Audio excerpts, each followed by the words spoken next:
the 2nd of September 2015, this council's planning committee discussed the nature reserve in some length. In fact, 2 pages of minutes covered that topic. So the council even voted on a resolution to do with the nature reserve. So I can't understand why we can't talk about it here, because you talked about it at your planning committee meeting and it's in the minutes. So perhaps you might be able to elaborate on that for the public. We don't appear to have transparency on the nature reserve. We've got Port Marine Management Limited, of which one of the directors is here tonight. We've got Nigel Ashton's role in that Port Marine Management. He's also leader of North Somerset Council. We have Avon Wildlife Trust and a director as well, Chris Giles. And Port Marine Management Limited, also known as Liberator or Liberator, however you want to pronounce it, their staff have been telling people, and it's on record, that Chris Giles from Avon Wildlife Trust had resigned. Now, that man hadn't resigned, and I've got that in writing from him. So he will now be circulated the video of the recording of PMML, Liberator staff, telling me that he had resigned. So what on earth is going on here? There's no transparency. We've got Nigel Ashton refusing to even discuss the matter with district councillors, and people in Portishead who pay the levy, and also those who don't pay the levy but are interested in the nature reserve.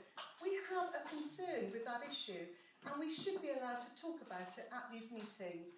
We do need consistency, we do need openness and transparency, and something is going wrong.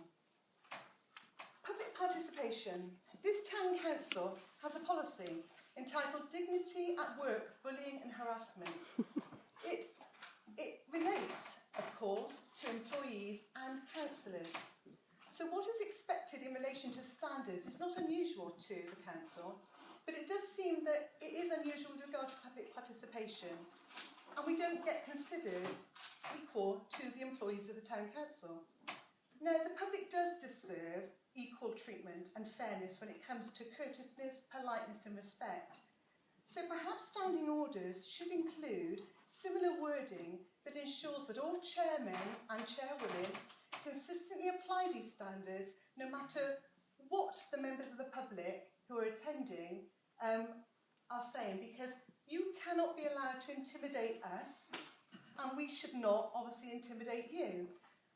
But at the moment, some members of the public are being left feeling hurt, vulnerable and powerless. The council's equal opportunities policy that I've referred to in previous meetings states that it includes employees of the council and people it serves.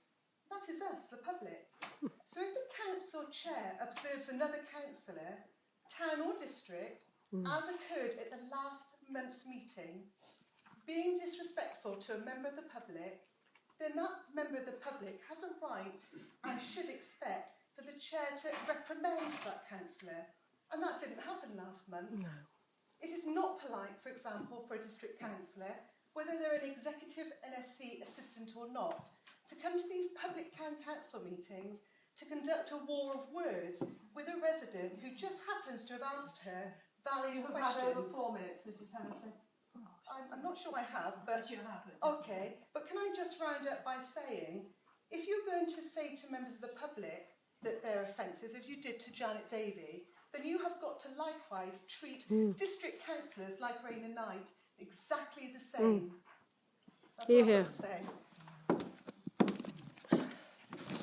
Would you like me to read the letter that we had from North Somerset with regard to the nature reserve? Yes, I think we'd all be interested in that. Depends what the letter's about. If it gives us some transparency, that'd be lovely.